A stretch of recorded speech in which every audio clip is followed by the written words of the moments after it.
This video is dedicated to the sheep hunter conservationists of the world who are putting sheep on the mountains and keeping them there.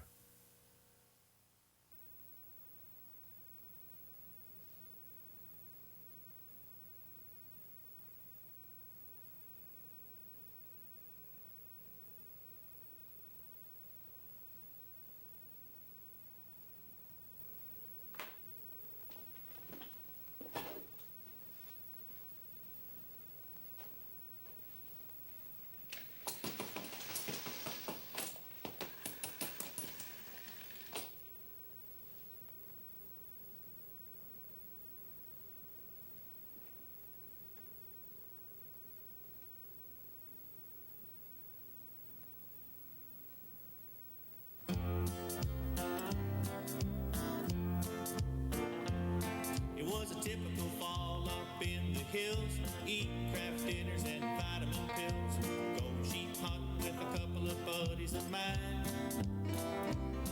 We rode out of camp for miles and miles, across the rivers and the creeks to the old rock piles, gonna climb a big hill and look around for a sign. We spotted some rams above the timber line. There was a big one there, he said he was mine. He was as good as hanging above my old fireplace. We were sneaking up when they caught our scent, and up over the top of the mountain they went. I wanted to go back, but the boys said give chase. We figured a short climb to the mountain top, but 4 hours later and 37 stops finally got to where they went, and we were beat. It looked like a mile and a half straight down. I got plumb scared just looking around. My belly it had sunk to about my feet. Just get me off of this swirly peak. I don't wanna hunt those doggone sheep. Take me to the bush and turn me loose, and I'll go hunt those wily moose. My buddy just turned to me and stared, said you should have stayed home if you're that damn scared. They're down in that basin and I can see them from here. We'll just kinda sneak up around the top and don't look down, you better not stop, or you'll be here when we return next year. The sheep were watching us, they finally got tired. They started walking away and my buddy yelled fire. I was shaking so bad I was lucky to hit those rocks. Starting hitting back and I could stand no more. One slip and I would be like a spot on the floor. That's about the time I said this has to stop. Just get me off of this swirly peak. I don't wanna hunt those doggone sheep. Take me to the bush and turn me loose, and I'll go hunt those wily moose.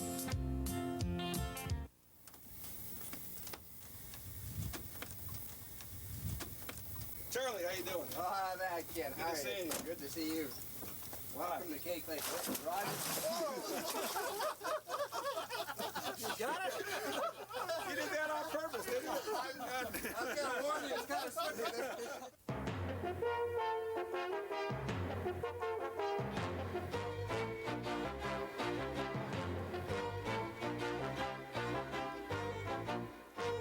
Hunting around the world. From Alaska to Australia. From the Americas to Africa, Asia, and Europe. Sportsman on Film presents Hunting Sheep, Goat, and Moose in BC.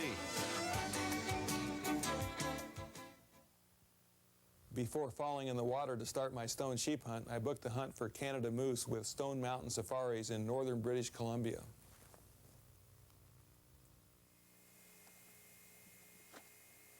My guide was Marty Jose, and the hunting strategy was simply to pack up a string of pack and saddle horses and head into moose country by ourselves. In about 8 hours, we made it to a beautiful meadow with a log cabin in the middle, which was to serve as our base camp. And it didn't take us long to get unpacked and settle in. In fact, Marty picked a comfortable place and immediately started glassing the pond at the end of the meadow. While I was wondering if his eyes were really open, he pointed out a beautiful cow moose that fed out into the pond.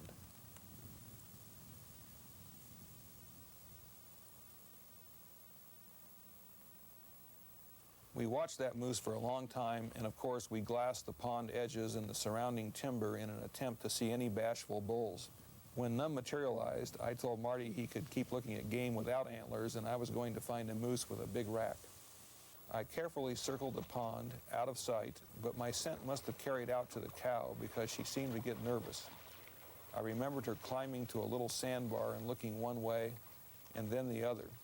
But after a few more seconds, she seemed to settle down and start thinking about her stomach again. I finally walked about a mile away to one of the drainages into the pond and started to glass for my monster. But what I saw wasn't exactly what I had in mind. I guess that the moose were just smaller at that end of the meadow. At any rate, I started to realize that a big bull moose wasn't going to be easy. Marty and I ended up fly camping, and we shared a lot of campfires and made a lot of different camps before the hunt was over. And we experienced all types of weather along the way.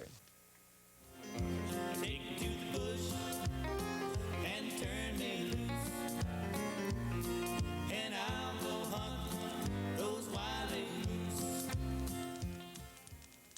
Of course, we did a lot of hiking and a lot of glassing, and we looked over quite a few moose at long distances. When the chance came, it happened fast. I was moving down to where we had seen a bull moose earlier, and all of a sudden he appeared coming toward me.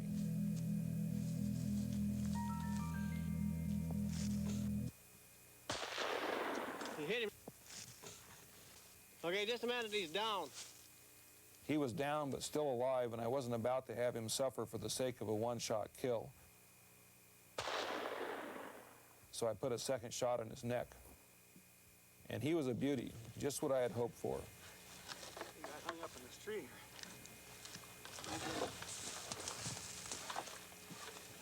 Pretty good shovels. You might make the book.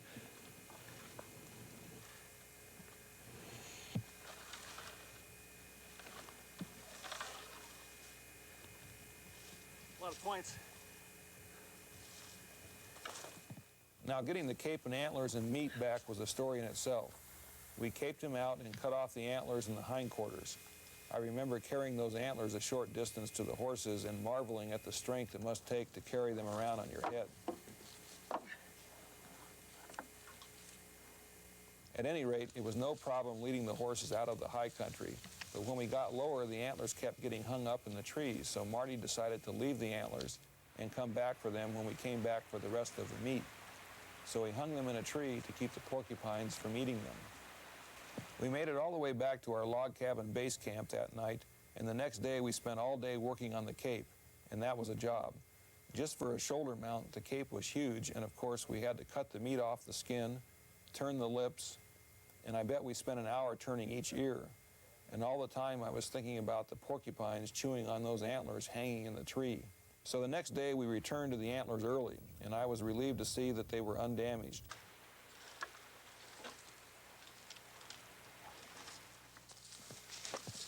We picked up the rest of the meat and headed back to the trailhead with Marty hacking away so the antlers would clear the trees, just like we were in a Brazilian jungle. Next, I booked the stone sheep and mountain goat hunt with Charlie Stricker.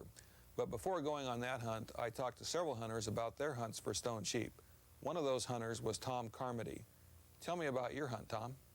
I booked my hunt with Gary Moore, whose hunting area is in the Cochica Valley, which is 110 miles southeast of Watson Lake.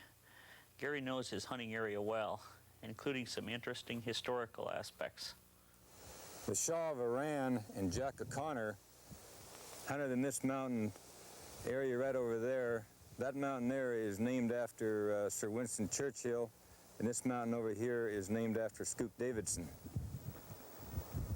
Over a period of 5 years, we had taken approximately 400 wolves from this valley,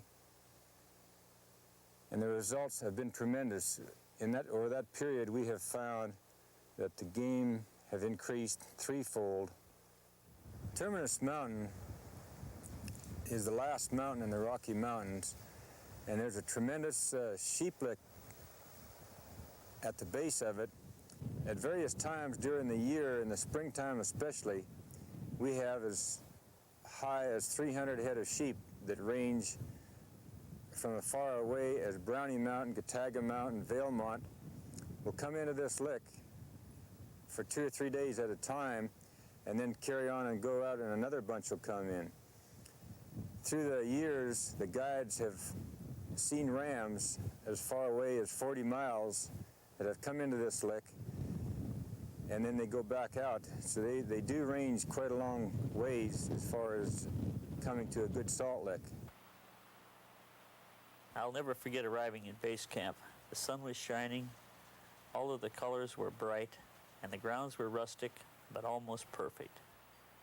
It was quite a setting, with horses mingling in big corrals,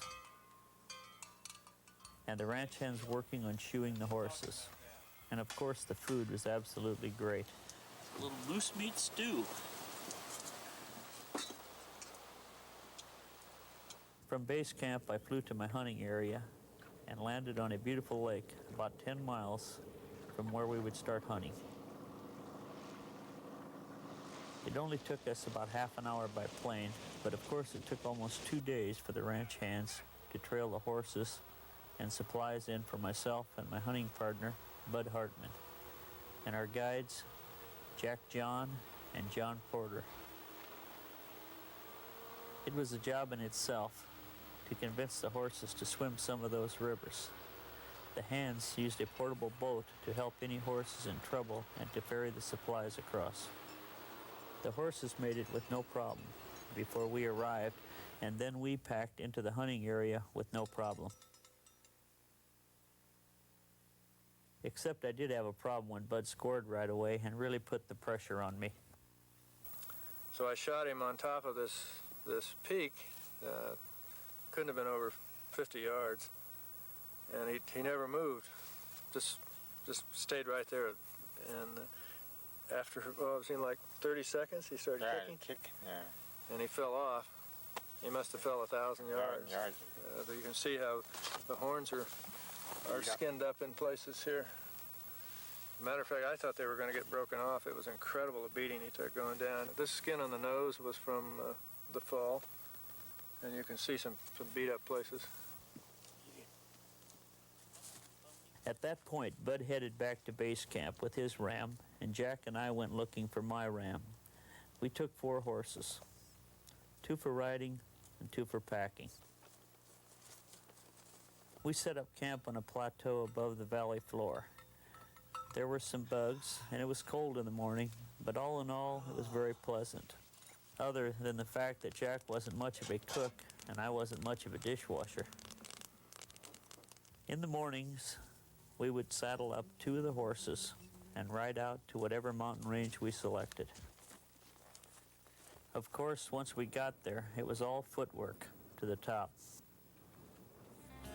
Just get me off this whirly peak. I don't wanna hunt those doggone sheep. Take me to the bush and turn me loose, and I'll go hunt those wily moose. When a ram is spotted, the old heart gets to pumping. And then, if it's a good one, you plant a stalk for a closer look. But with sheep, they never seem to end up where you think they will. He was only about 150 yards away. Lucky for us, he was facing away from us. So we sank down in our tracks to get a good look at him. When he turned his head, we got a real good look at his horns and figured he was about 36 inches. Now I had wanted a bigger sheep, but he was a beautiful ram and I was tempted. Then he looked up and saw us and just walked away. And I thought I had made a mistake, but Jack, with these big old glasses up to his eyes, said he'll have to come back. And he did come back. So I decided to shoot. And just as I centered the crosshairs, Jack said, "There's a bigger one on your right." So I held fire and tried to see what he was talking about. And there were 4 rams that we hadn't seen before. But by the time we picked out the biggest one, which I think was the 3rd one, we decided we had better circle the top of the mountain and move in for a closer shot.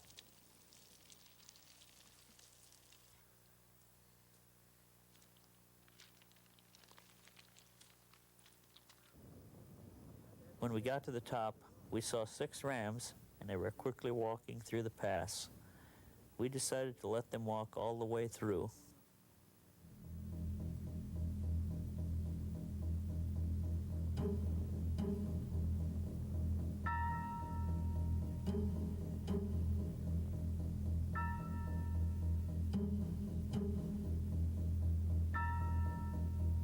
And then we raced to the other side of the top to get a better shot. Once we got there, Jack just said, "Take the lead one," and that's the one I aimed for.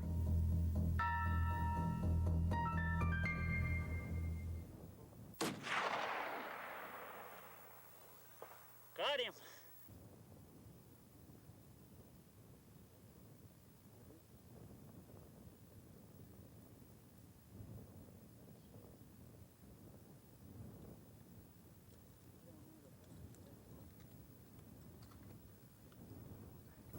Hey, congratulations, Jack. It's a good sheep. Yeah. A long ways away. Now if we can just get him out of that hole. I remember the other 5 rams just standing there, even after we stood up. But of course, once we started moving down the mountains, they left in a hurry.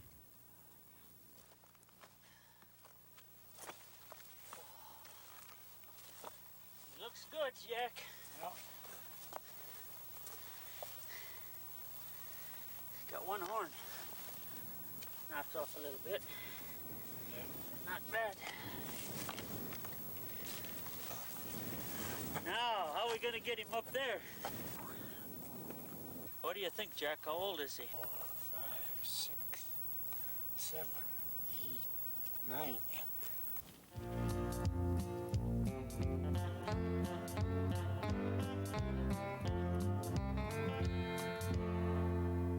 Tom, that was a great finish to a fine hunt. I hope my hunt is that exciting. After arriving in Charlie Stricker's base camp, the first thing I remember was the baby barn swallows under the eave of the cabin. The father looked concerned about our presence, but the mother kept feeding them. I sighted in my .300 Magnum and satisfied myself that my 180 grain bullets could break the black part of the paper.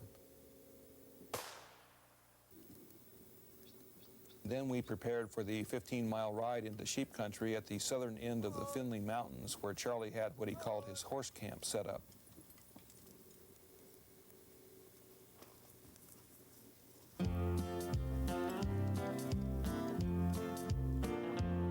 It was a typical fall up in the hills, eating craft dinners and vitamin pills, going sheep hunting with a couple of buddies of mine. We rode out of camp for miles and miles, across the rivers and the creeks to the old rock piles, going to climb a big hill and look around for a sign. We spotted some rams above the timber line. There was a big one there, he said he was mine. He was as good as hanging above my old fireplace. We were sneaking up when they caught our scent, and up over the top of the mountain they went.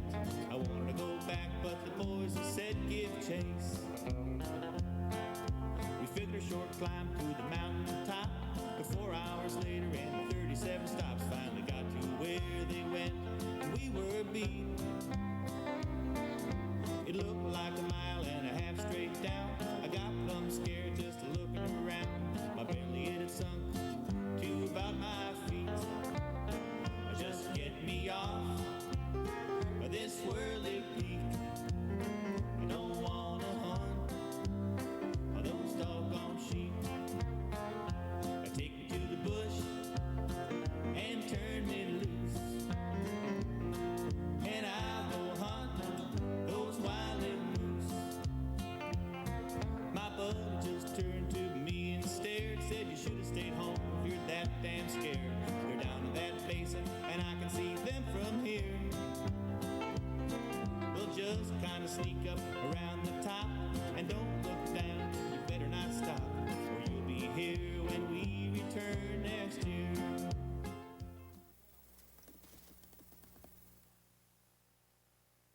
a combination sheep and goat hunt, the usual strategy is to hunt sheep first and then hunt goat.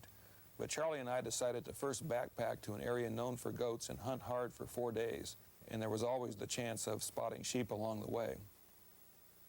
Our hunting for both sheep and goats would be on foot because the mountains were too numerous and steep for the horses to be worth the effort.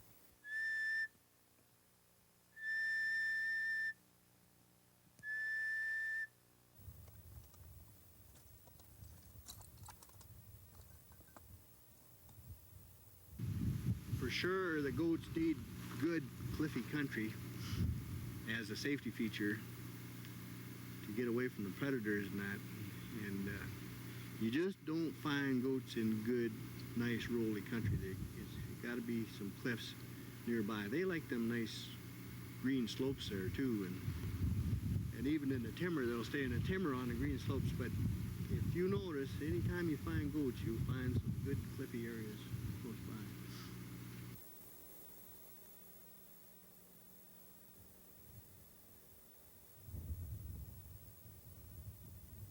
My God, there's some goats up there. Can you see them? Oh, those white objects moving across the sheep trail up there in the shale? Yeah, right going across that shale slide there. Oh, yeah, I can see that they're goats. Looks like about 6 of them. Are they nannies or billies? Well, I wouldn't want to say from here. They could be either. We'll have to go up and have a closer look at them. Go up there and get a good look at them. And Just follow straight after them or work around? yeah, they're probably going to go over on that green pasture over there and start feeding, and we'll get a look at them from there. Put the spotting scope on them.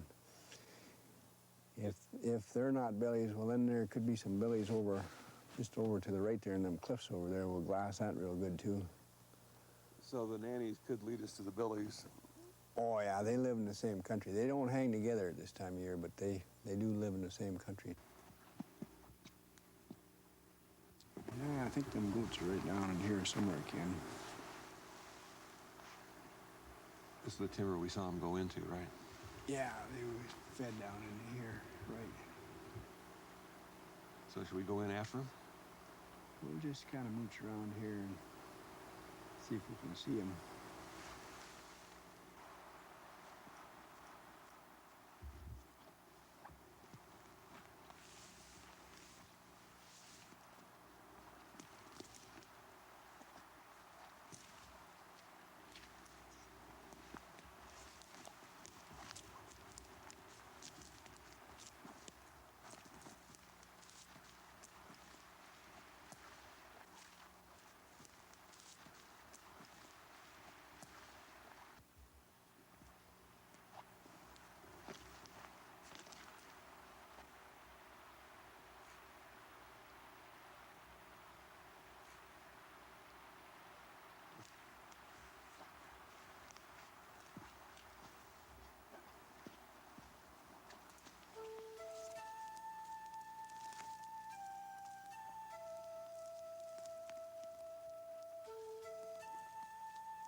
There's a big old goat down there, but it's a nanny goat. Ken. That's a nanny, huh? Yeah. God, she's got long horns. Yeah, she's really a long horn little girl. How long do you think she is? Oh, God, I think she's pushing on 10 inches, which is a long goat. But it's a nanny goat for sure. It ain't the billy that we're looking for.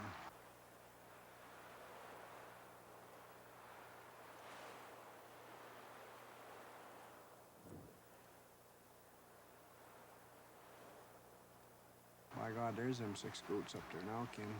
They really got out of the timber, didn't they? Yeah.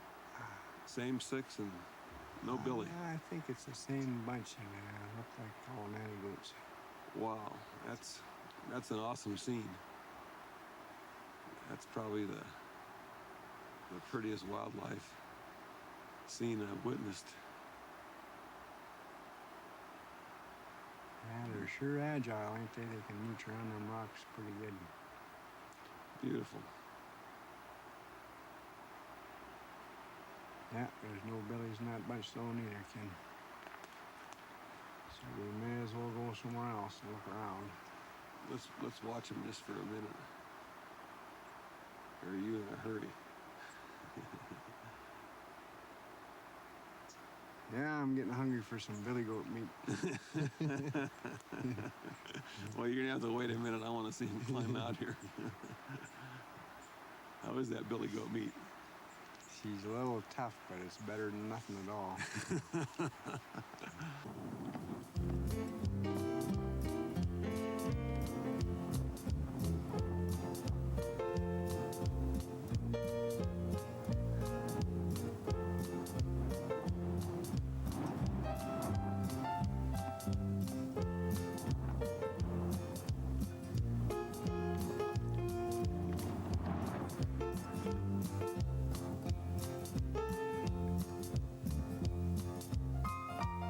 There they go. Up and out.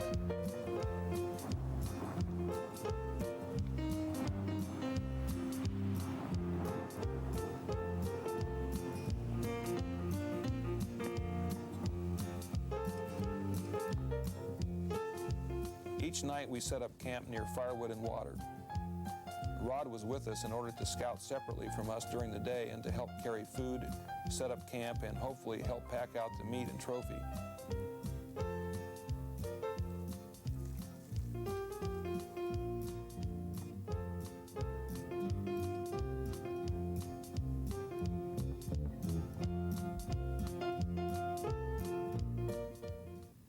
We spotted these two goats over on the other side of this real rocky outcropping here.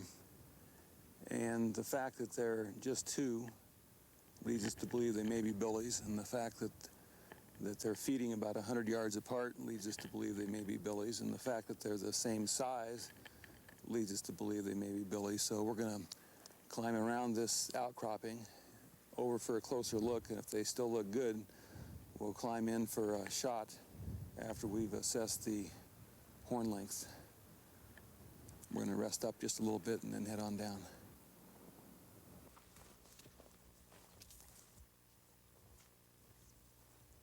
Let's take our backpacks off here. They're just over the hill.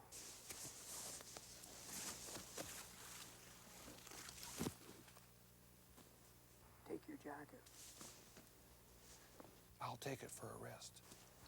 Let me get rid of my sling.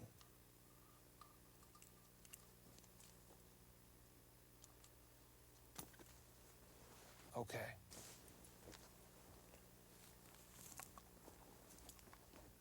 They should be just right down there.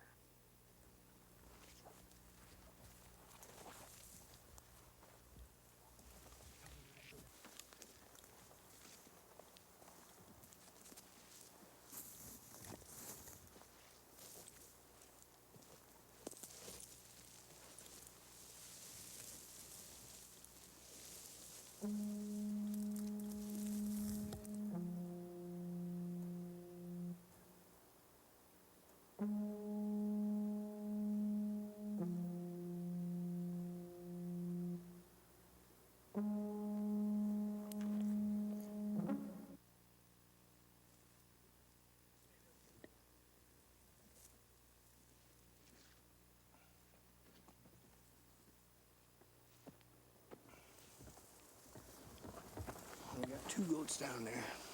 The first one, the closest one, he's only about 100 yards away. He's a 9-inch goat, and he's facing away from us. So it's a pretty good setup. All you gotta do is go down that same rock I was on and use your goat for a rest and touch her off real good. So the closest one's the best one? Closest one is the best one yet. Don't shoot the far one, he's not that good. Right down there.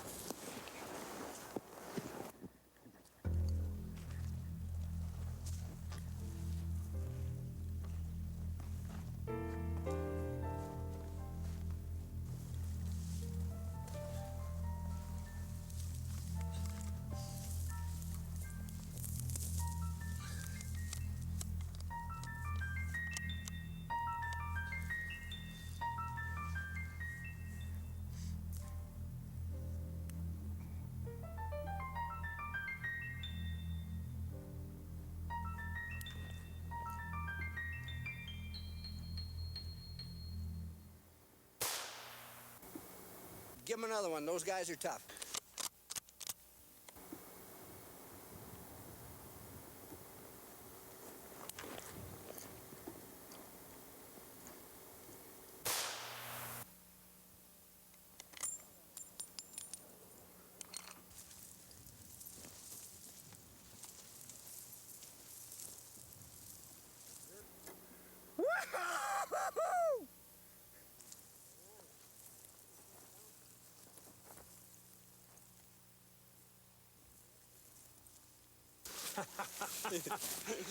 Good going, Ken. Thank you. Good shot. Well, that was a great stalk. 100 yards away, back to us. Well, hope you can do that with the sheep for me. Well, you gotta get lucky on these stalks once in a while. Can't mess them all up. That was nice. The only problem is that we left all of our food with Rod. Yeah, I kind of feel sorry for Rod. He's gonna have to eat that big pot of stew up there. Look, there goes the smaller Billy. Well, let's go down and see how good he is. Okay, you bet.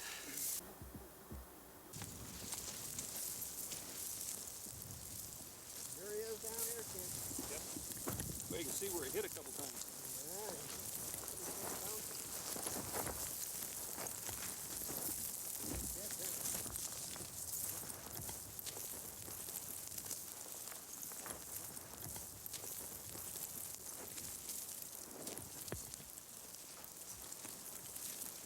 My gosh, you got both his horns, Ken. All right, a nice old Billy, huh? That's great.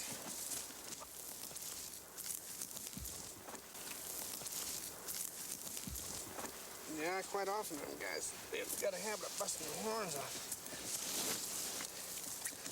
Yeah, good bases.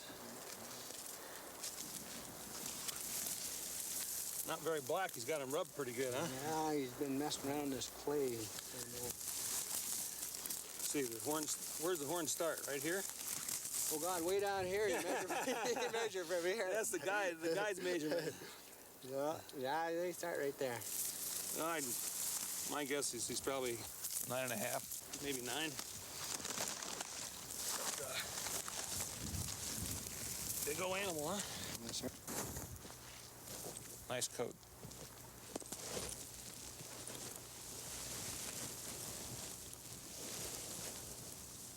Mountain goat. What I always say is that a goat track is more square than a sheep track. Not quite so pointed. But the thing that really gives them away, if you look close, look at a set of tracks, if you look close and follow them for a ways, you'll see that a goat always spreads a lot more than a sheep. You see how far that foot will spread? So I guess we're gonna jungle camp tonight. Get back to horse camp tomorrow if we're lucky. Get outfitted for a sheep hunt.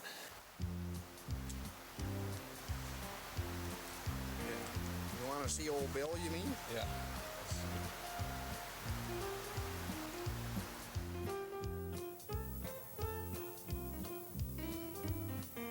What we're going to do about these sheep, Ken, we'll hunt these handy basins around camp here first, and if we can't find any rams around here, then we'll load up our backpacks with our sleeping bags and food and stuff, and we'll head up into the farther basins and probably take Kelly along with us.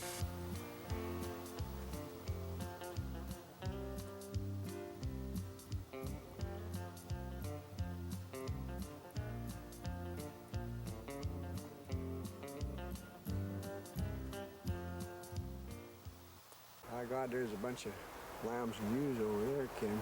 See them? I sure do. I can see them just with my naked eye. A bunch of them. Yeah. How come they're all down here so low? Looks like there's a lick down in there. I see a bunch of trails coming in there. Looks like probably a lick down in there. But I don't see a ram in a bunch. It looks like all ewes and lambs. They got lots of lambs here. We got a ewe here real close. Real close. Yeah. Well, there's no rams in that bunch. So what we'll do, we'll just mooch around the side there so we don't spook them out of there. Just go on by over on the right-hand side there. We figured a short climb to the mountain top. 4 hours later and 37 stops, finally got to where they went. We were beat. It looked like a mile and a half straight down. I got plumb scared just looking around. My belly had sunk to about my feet. Just get me off this swirly peak. I don't wanna hunt those doggone sheep. Take me to the bush and turn me loose, and I'll go hunt those wily moose. My bud just turned to me and stared, said you should have stayed home if you're that damn scared. They're down in that basin and I can see them from here. We'll just kind of sneak up around the top and don't look down. You better not stop, or you'll be here when we return next year. Sometimes going down was almost as tough as going up, but it's worth it when the result is getting close to a big, proud ram like the one we saw on the second day of the hunt. We outweighted him until he started feeding and then made our final stalk to within 100 yards. While Charlie looked him over, I was trying to get rid of my ram fever. No, by gosh, Ken, he don't make it. He's only a 6-year-old ram, about a 4/5 curl. He's an inch and a half short of the top of his nose. I didn't feel bad about that ram not being legal. In fact, I remember smiling while bouncing down a shale slide that I had cursed while struggling up earlier in the day.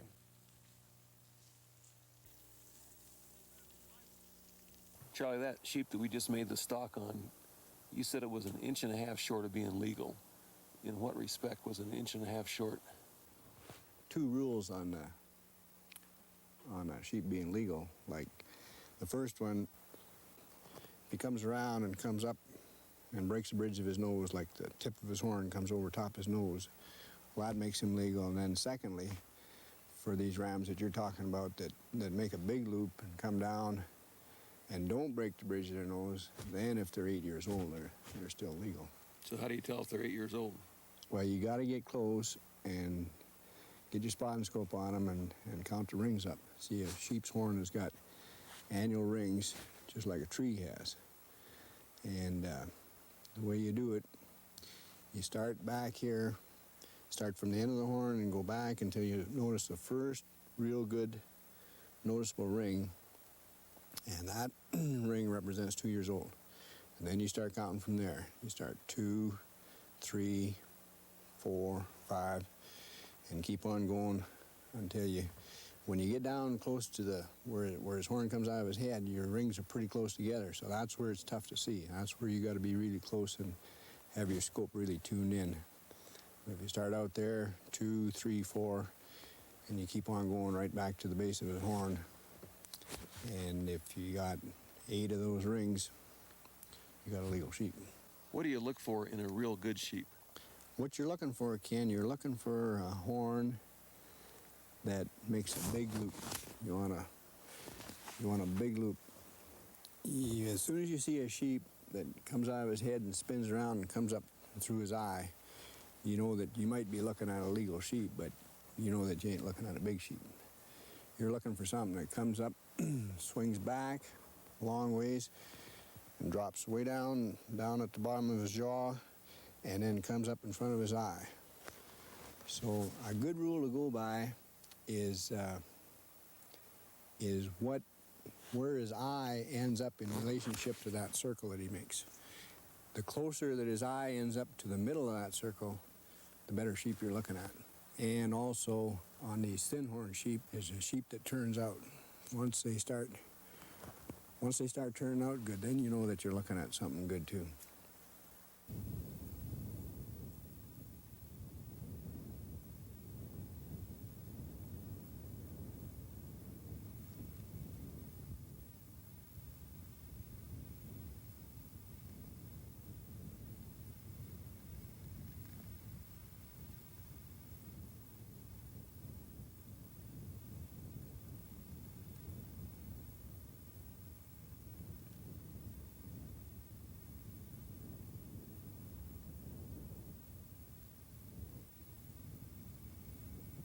There was one morning that we were real lucky because we got on top early and spotted 6 rams early, and 2 of them looked good. We knew we were going to have an exciting day because we had all day to see what the rams were going to do and then plan our stock accordingly. They moved to another basin in the middle of the day, so we carefully moved to a ridgetop to see if they were going to bed down. Kelly was with us, and we let Charlie have the first look.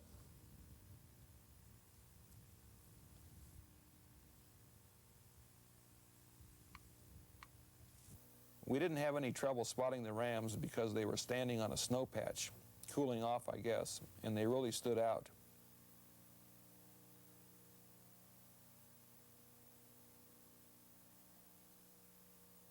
Charlie put the scope on them and said he felt 2 were legal and 1 was a real trophy.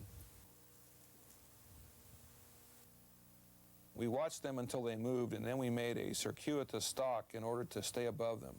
When we got to within 200 yards, they were on the move, and it was one of those now or never situations.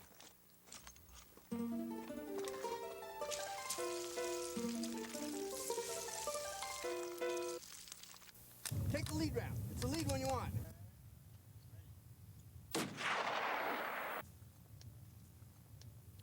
Doggone, you hit the stone instead of the stone sheep.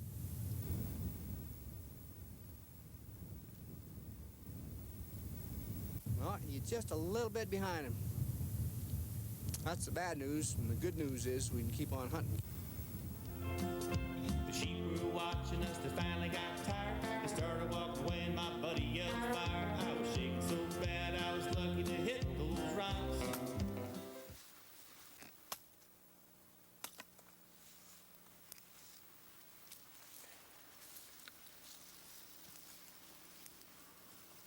From that time on, it was all backpacking.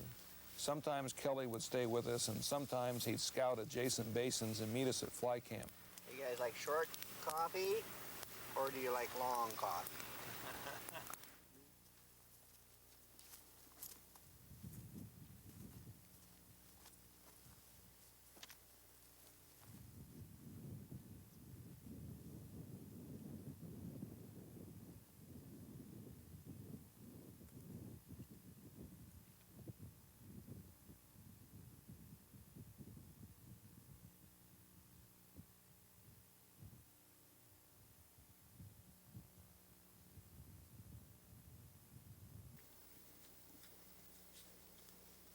Let's take a look. Yeah, there's quite a bunch there, but nothing legal. Looks like there's more than 20 I counted. Yeah, there's about 22 in the whole bunch. There's I think 14 rams, all fairly ranging from probably 2 years old to 6 years old.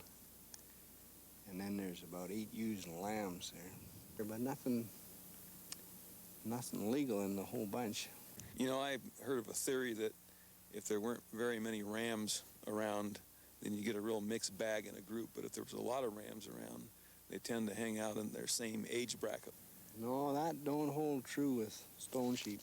And you'll see rams anywhere from 1 year old to 12. So the theory about them hanging out in their same age groups surely doesn't hold true in this area. Well, we see him up to 6 years old here. Let's go find that 12-year-old you're telling me about.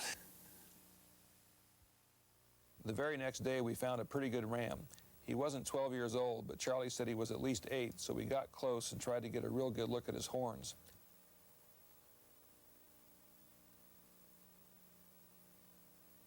His buddies were testing each other. It looked like pre-rut play fighting, and it was fun to watch. The biggest ram was out of sight most of the time, so all we could do was watch the others and hope that the big one would feed back to our left. We didn't dare move closer.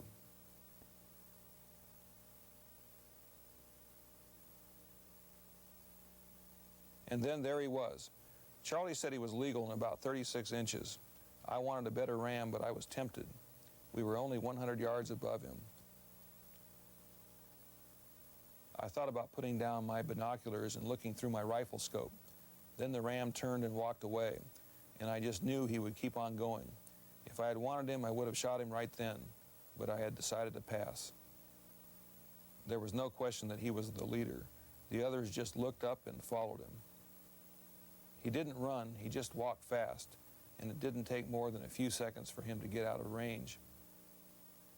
And he never stopped. He just kept going and climbed out of this huge rocky basin. It was a great sight to see.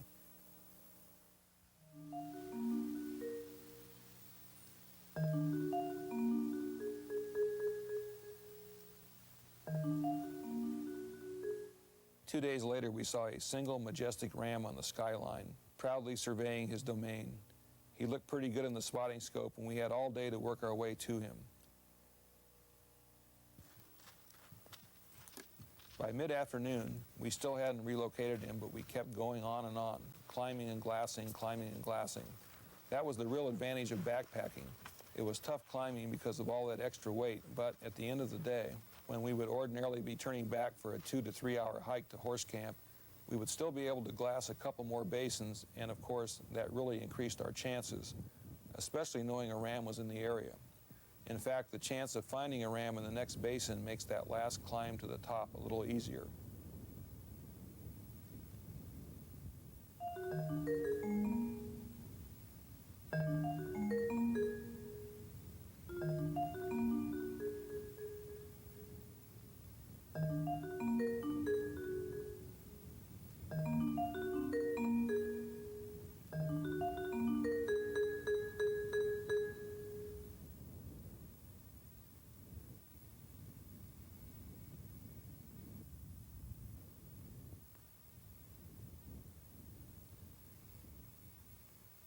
We've got a ram. Is he my ram? He is if you shoot him.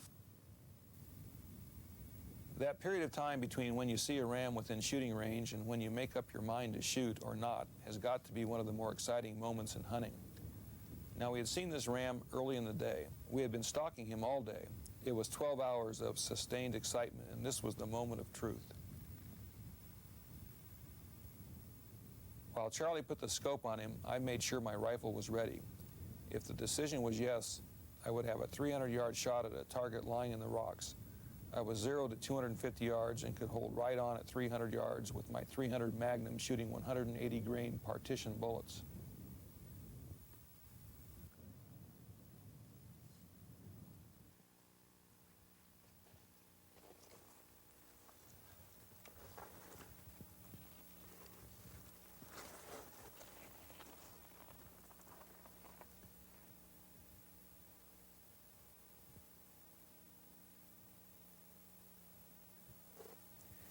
Straight at me. Looks like his left horn comes up a little bit higher than his right horn, maybe just the way he's holding his head.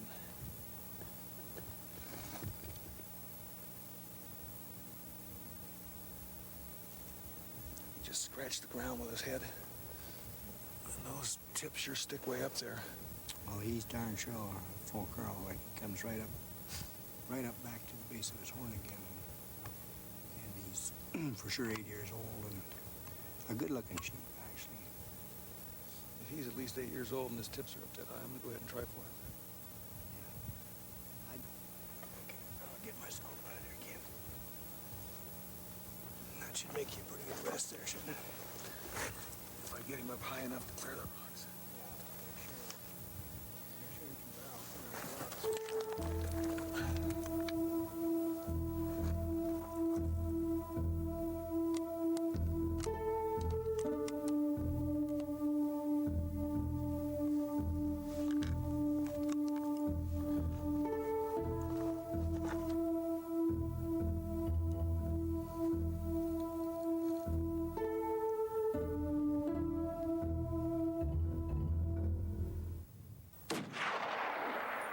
A little bit low, kid. Shoot again. Well, there's two rams now. There's another one jumped up. It's the left one you want. The one behind again. You got him. Good shot. Yep, he's going down. I didn't believe it until I saw him going down. Boy, well, I'm not a one-shot sheep hunter. I got a sheep for the ball anyway. Thank you, Charlie. Kelly? Go, Ken. Thanks. Good job. awful long walk. I think we should probably make camp here and go get him in the morning, huh? I remember the smaller ram trotting up to the top of the mountain and then stopping and looking back at his fallen buddy. And then we hiked up to my ram. The wind was blowing, and when we got there, it seemed like we were on top of the world.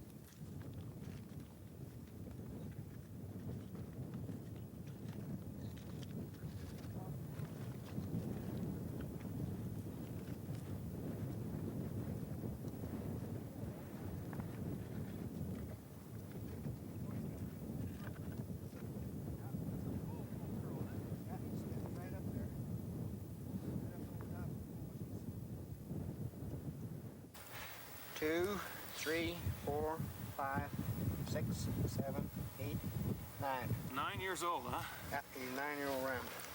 They probably don't get much older than 12 up here, huh? That's about it. His teeth are good, though, although I noticed he's kind of busted a little bit there.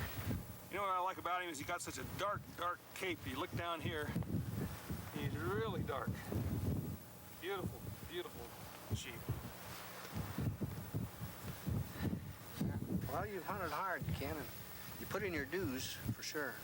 We went up a few hills, didn't we? Yeah, you left your tracks on quite a few mountains, right? When you hunt with one more base than Charlie, that's what you got to do.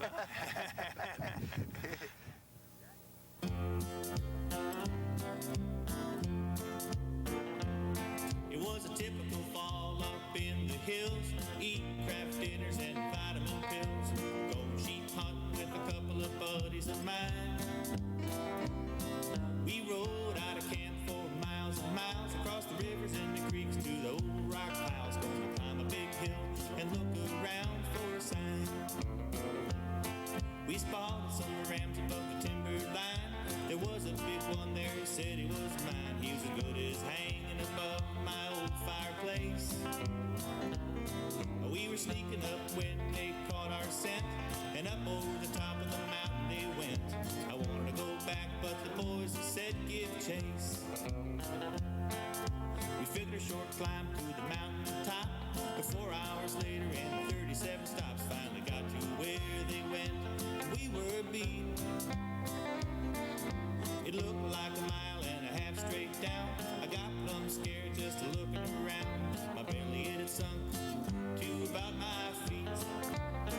Just get me off of this swirly peak. I don't wanna hunt those doggone sheep. Take me to the bush and turn me loose, and I'll go hunt those wily moose. My buddy just turned to me and stared, said you should have stayed home if you're that damn scared. They're down in that basin and I can see them from here. We'll just kind of sneak up around the top and don't look down, you better not stop, or you'll be here when we return next year. The sheep were watching us, they finally got tired. They started walking away and my buddy yelled fire. I was shaking so bad I was lucky to hit those rocks. Starting hitting back and I could stand no more. One slip and I would be like a spot on the floor. That's about the time I said this has to stop. Just get me off of this swirly peak. I don't wanna hunt those doggone sheep. Take me to the bush and turn me loose, and I'll go hunt those wily moose.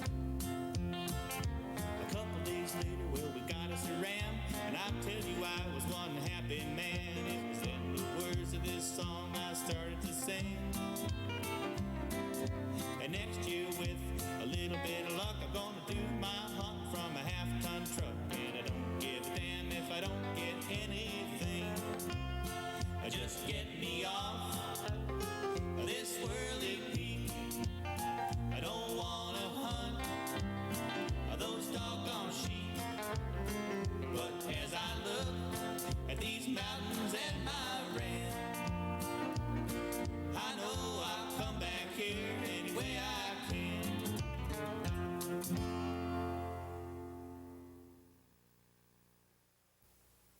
Sportsman on Film is proud to present the following outstanding series of videos produced for the enjoyment of hunters, shooters, fishermen, and outdoorsmen. The Peter Capstick African Hunting Series features Peter Hathaway Capstick, the best-selling hunting author in the world. Capstick enjoys the danger because he feels that the danger creates the enjoyment. These videos will make you want to go on safari. The Grits Gresham Bird Hunting Series. Improve your hunting success as America's best-known outdoorsman imparts decades of hunting knowledge while pursuing his passion for shotgunning for game birds. The North American Hunting Series. See the on-camera hunting of the great game animals of North America, including experts such as Jim Zumbo hunting elk, and Wayne Pocus and Thompson Temple hunting white-tailed deer, north and south, with bow and rifle. The U.S. Exotics Hunting Series. Ken Wilson hunts the 10 animals of the Super Slam of Exotics: fallow, axis, sika, stag, aoudad, Corsican, mouflon, catalina, ibex, and blackbuck. These 2 videos feature many of the top guides and best-known ranches in the business. The Rifle Shotgun Shooting Series. Glenn Pierce and Jim Carter show you the tips for improving your rifle shooting skills. Packmeyer's top instructor, Ken Robertson, leads you through Packmeyer's Shotgun Hunting School, plus shows you the techniques for improving your scores in trap and skeet. Contact your dealer or Sportsman on Film for a free brochure. For entertainment and education, Sportsman on Film provides the excitement, the action, and the information.